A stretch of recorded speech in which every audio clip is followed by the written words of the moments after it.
हरि शरणं हरि शरणं हरि शरणं हरि शरणं।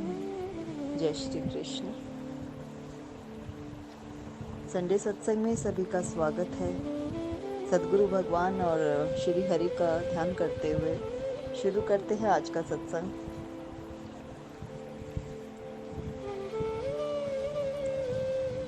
अपने इष्ट को या जिस भी देवी देवता को हम मानते हैं तो सच्चे मन से हमें नित्य उन्हें याद करना चाहिए और उनको प्रणाम करना चाहिए और हर पल उनसे प्रार्थना करनी चाहिए कि हे भगवान, मैं सकारात्मक रहूं, मैं सहज रहूं, मेरे भीतर सद्भाव हो और मैं लोक कल्याण के साथ आत्म कल्याण कर पाऊं। ऐसा मुझे आप बनाएं, ऐसा मुझ में विश्वास पैदा हो कि मैं अपने भीतर आत्मविश्वास से भर जाऊं कि मैं हरि का हूं और हरि मेरे हैं। साथ ही बिना किसी उपेक्षा के मैं संसार के लिए लोक कल्याण के प्रति सद्भाव से, परोपकार के भाव से निस्वार्थ में कोई भी क्रिया, कोई भी तरीका या कोई भी दान पुण्य, कुछ भी जो मुझसे बन पाए मैं वो कर पाऊं। क्योंकि कोई कितना भी रईस है या कोई भी कितना भी गरीब है, परमात्मा की सभी संतान हैं। ये जाति पाति, रंग रूप, वर्ण भेद, तरह तरह की चीज़ें जो हमने बना रखी है वो हमारी बनाई हुई है। ईश्वर से हमारा नाता सिर्फ यही है कि वो अपने हैं, हम उनके हैं और वो अपने हैं। वो नहीं देखते कि निम्न जाति के लोग उनकी पूजा नहीं कर सकते या उच्च जाति को ज़्यादा अधिकार है उनको पूजा करने का। ऐसा कुछ भी नहीं है। वो सबको मिले, जिसने पुकारा वो सबके पास आए। गज ने पुकारा तो वो गज के पास आए, गज के प्राण ग्राह से बचाए, गज को मुक्ति दी। स्त्री ने पुकारा, वो स्त्री के हो गए, गोपियाँ हो, कर्माबाई हो, जनाबाई हो, द्रौपदी हो, तरह तरह की बहुत सारी, मीराबाई, बहुत सारी स्त्रियां भक्त हुई। वो पुरुष को भी मिले, रसखान हो, नरसी भगत हो, धन्ना जाट हो, कबीर हो, कितने भक्त हुए भगवान के। वो जीव को, जंतु को, सबको मिले। राम ने जटायु पर कृपा करी तो वो पक्षी पर भी कृपा करते हैं। कृष्ण ने अपने घर के ही 2 वृक्षों पर कृपा करी तो वृक्ष पर भी कृपा करते हैं। तो जो सकल सृष्टि के मालिक हैं, हर सृष्टि का एक एक पौधा उनकी नज़र से अछूता नहीं। एक घास के तिनका भी अपने अस्तित्व पर गौरव करता है कि उसे पता है कि वो क्या है और उसे ईश्वर ने उपजाया है और वो ईश्वर का होकर रहता है। तो इसी तरह पेड़ पौधे, जीव जंतु, मनुष्य सभी ईश्वर के बनाए हुए हैं। बिना ईश्वर की रचना के कुछ भी इस सृष्टि में रचित नहीं है। तो जब हम इस बड़ी सी सृष्टि में एक कण के बराबर हमारा अस्तित्व है तो हम अपने आप में क्या हैं? हम कुछ भी नहीं। लेकिन हम नहीं जन्मे थे और आज जो हम इस जीवन में हैं, जिस भी रूप में हैं, स्त्री हैं, पुरुष हैं, बड़े आदमी हैं, छोटे आदमी हैं, पढ़े लिखे हैं, बिना पढ़े लिखे हैं, जैसे भी हैं, हमारा वास्तविक संबंध परमात्मा से ही जन्मों जन्मों का नाता है उनसे। हर इतनी सारी योनियों में सैर कर कर हम आज इस मनुष्य जीवन में आए और प्रभु की बहुत कृपा हुई कि हमें जीवन में सत्संग मिला। क्योंकि प्रभु के पास जब हम मांगने जाते हैं तो जिस भी कामना को लेकर जाते हैं, अगर वो हमारे लिए उसमें हमारा हित है तो हरि हमें सहजता से दे देते हैं, क्योंकि संसारिक डिमांड है। लेकिन जब हम प्रभु से प्रभु को मांगने जाते हैं तो वो सरलता से नहीं मिलते, क्योंकि जो वो जल्दी से नहीं देते, अति शीघ्र नहीं देते, वो है उनकी भक्ति, उनका प्रेम।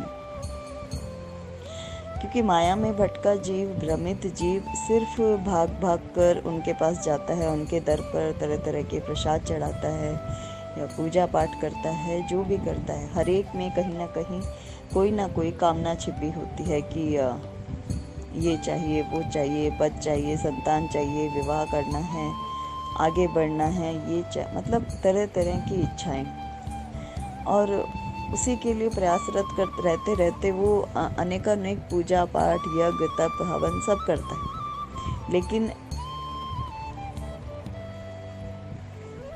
डीप में तो डिमांड ही है, इसलिए वो डिमांड इजीली पूरी हो भी जाती है। लेकिन जब हम प्रभु को मांगते हैं तो प्रभु परखते हैं, प्रभु भी देखते हैं कि इस तिल में कितना तेल है, तो तभी वो परीक्षा या ताड़ना या प्रताड़ना हमें मिलती है। सुनीति और सुरुचि 2 रानियां थी। राजा की गोद में जब सुनीति की संतान बैठी हुई थी तो भक्त ध्रुव वहाँ आए। 5 वर्ष की आयु थी, उन्हें भी अपने पिता की गोदी में बैठना था। तो सुनीति ने मना कर दिया कि पिता की गोदी के अधिकारी तुम नहीं हो, पिता की गोदी में बैठना है तो तुम्हें मेरी कोख से जन्म लेना पड़ेगा। तो बालक ध्रुव रोने लगे और अपनी माता के पास गए, तो माँ ने उनसे कहा कि तुम इस संसारिक पिता के लिए क्यों अपने आप को कष्ट दे रहे हो, इनकी गोदी में बैठने के लिए क्यों आतुर हो। वो परम पिता परमात्मा सबके पिता हैं, तुम योग्य हो कि तुम जाके उनकी गोद में बैठो, भगवान विष्णु की गोदी में बैठो।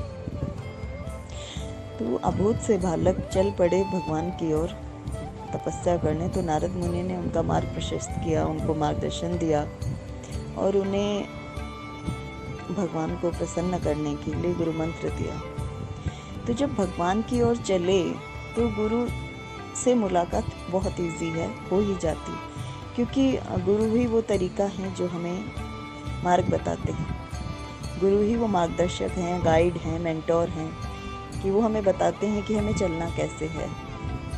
और भक्त ध्रुव बैठ गए तपस्या में। तो हरि तो सबकी टेक रखते हैं, हरि प्रकट भी हुए, उनको अपनी गोदी में भी बिठाया, उन पर कृपा भी करी। और भक्त ध्रुव को भगवान ने एक अलग लोक दिया, ध्रुव लोक जो कहलाता है। उनमें वो स्टार के जैसे आज भी चमक रहे हैं। बरसों बरसों की बातें हो गई, लेकिन भक्त की भक्ति अमर है, भक्त अमर है, भक्त कभी नहीं मरता। उसकी देह मिट जाती है, पर भक्त को भगवान अमर कर देते हैं, क्योंकि भगवान कहते हैं कि मैं सब मेरे दास हैं, लेकिन मैं भक्तों का दास हूँ। भगवान तो प्रेम के भूखे हैं, और भक्त के लिए भगवान अपने नियम भी बदल देते हैं, सब कुछ कर देते हैं। लेकिन भक्ति की शुरुआत कहीं ना कहीं प्रताड़ना, दुख, पीड़ा से ही होती है। और जनरली जीवात्माएं या हम मनुष्य दुख, प्रताड़ना, अपमान मिलने पर निराश हो जाते हैं, दुख से भर जाते हैं, शिकायतें करने लगते हैं। लेकिन यहीं पे अगर हमारे पास सही गाइडेंस हो, गुरु का साथ हो, गुरु की हिम्मत हमारे साथ हो, आत्मबल हो, नाम जप करने से जो हमारी आत्मशक्ति बढ़ती है, वही हमारा आत्मबल अगर हमारे पास हो तो हम उस पीड़ा को झेल जाते हैं और हरि की ओर चल पड़ते हैं। तो उन जीवात्माओं का कल्याण अवश्य ही होता है। उन्हें बार बार आवागमन के चक्कर में नहीं पड़ना पड़ता और हरि का वास मिलता है, हरि का साथ मिलता है।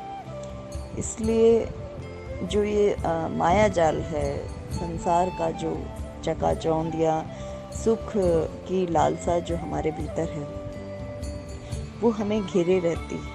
कैसे सुख मिले, कैसे मैं अधिक कमा पाऊँ, कैसे मैं आगे बढ़ूँ, कैसे मैं खुश रहूँ, पर ये भटकाव कभी ख़त्म नहीं होता, वो मंजिल मिलती नहीं, क्योंकि इस संसार में यही है भटकना।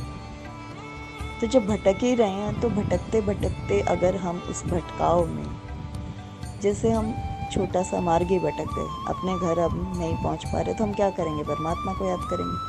क्योंकि अगर हमारे पास सेल फोन नहीं है, कुछ हमें समझ नहीं आ रहा कि हमें किधर जाना है, तो हम सिर्फ भगवान को याद करते हैं। वैसी ही सच्ची पुकार कि हमें संसार में भटक गए, भटक गए हैं हम, दिखाई नहीं पड़ रहा कुछ भी, अंधियारा रास्ता है, कोई साथी नहीं, कोई संगी नहीं, कुछ समझ नहीं आता क्या करें।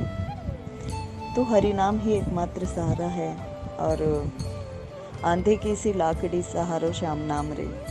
अंधे को जैसे लकड़ी का सहारा होता है, वैसे ही श्याम नाम, राम नाम, या जो भी देवी देवता को हम मानते हैं, परमात्मा एक है लेकिन वो भिन्न भिन्न नामों से हमारे साथ हैं। हम जो भी नाम हमें प्रिय लगता है, जो भी रूप हमें प्रिय लगता है, वही हमारे इष्ट होते हैं। और उन्हीं के नाम के सहारे जब हम आगे बढ़ते हैं तो जीवात्मा का परमात्मा से मिलन तो स्वाभाविक ही है।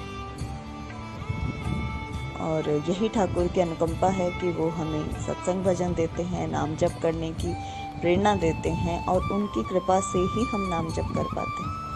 अन्यथा जीव तो स्वभाव से स्वार्थी और कपटी है, उसे माया से घिरे रहना ही पसंद है। वो नहीं चाहता कि वो भगवान का नाम ले, क्योंकि सबसे अधिक तुरंत जैसे ही हम नाम जप या सत्संग में बैठेंगे, हमें मन इधर उधर भागदौड़ शुरू कर देता है, क्योंकि मन को रुचता नहीं जल्दी से सत्संग में बैठना, ईश्वर की चर्चा सुहाती नहीं, क्योंकि जन्मों से भटका हुआ है ना। और कोई अचानक से बोले कि राम राम करो, तो वो एक बहुत बड़ी महाभारत लगती है, बहुत भारी काम लगता है कि कैसे करेंगे। लेकिन जब करने बैठते हैं, मन लगने लगता है, मन को आदत पड़ने लगती है। जैसे प्ले ग्रुप के बच्चे धीरे धीरे बैठना सीखते हैं स्कूल में, वैसे ही हम जब सत्संग में बैठते रहते हैं तो धीरे धीरे मन में प्रेम होने लगता है, एक लगाव होने लगता है हरि नाम से, सत्संग से, हरि चर्चा से, भावों से। और वही भाव प्रार्थना बनते हैं और पुकार बनते हैं। और ये जो दुख, पीड़ा, विपदा और या कोई भी किसी भी तरह की चिंता जो हमारे साथ है, वो चिंता चिंतन में बदल जाती है। चिंतन करने लगते हैं कि जब मेरा कुछ है ही नहीं तो मैं क्यों चिंता करूं। करने कराने वाले तो हरि बैठे हैं। लेकिन इस बात को बोलने के साथ साथ इस बात को हम मानने लगते हैं, समझने लगते हैं कि करने कराने वाला वही है। जो हमारे भाग्य में लिखा है वो कहीं जाएगा नहीं। वो तो हम कुछ भी प्रयास करें या ना करें, हमें मिलना ही है। इसलिए प्रयास नहीं करने का मतलब ये नहीं कि हम प्रयास ना करें, लेकिन जो भी करते हैं हम उसकी प्रेरणा से करते हैं। अगर हमारे सामने भोजन की थाली है तो हमें उसे तोड़कर तो खाना ही पड़ेगा, तभी हमारे पेट में जाएगी। वो प्रयास हम करते हैं, लेकिन जो हमारे भाग्य में लिखा है वो हमें अवश्य ही मिलता है, और जो नहीं लिखा वो बिल्कुल नहीं मिलता। इसलिए बजाय शिकायत के जो हमें मिला है, जो हमारे पास बहुत सारी कमियां हैं, उन्हीं कमियों में हम जो हमारे को उपलब्ध है उन्हें ढूंढें, उन्हें देखें कि ये चीज़ हमारे पास बेस्ट है। क्या हुआ कि हमारे पास मित्रों की कमी है लेकिन मेरे पास हरि है। क्या हुआ कि मेरे पास धन कम है लेकिन मेरे पास राम नाम की पूंजी बहुत है। क्या हुआ कि मेरे पास साथी नहीं, या मान सम्मान नहीं, या पद प्रतिष्ठा नहीं, लेकिन मैं जो हूँ उसमें खुश हूँ, मेरे साथ मेरा परिवार है। ऐसे ही हम सोचते हैं, ऐसा कुछ थॉट अपना बनाते हैं, तो हमारे भीतर एक आत्मविश्वास आने लगता है। जो है, जितना है, जैसे है, उसमें हम खुश रहना सीखते हैं, सकारात्मक होते हैं, हमारे भीतर का आत्मविश्वास बढ़ता है। और यही गुरु की कृपा है और इष्ट की कृपा है। जय श्री कृष्ण।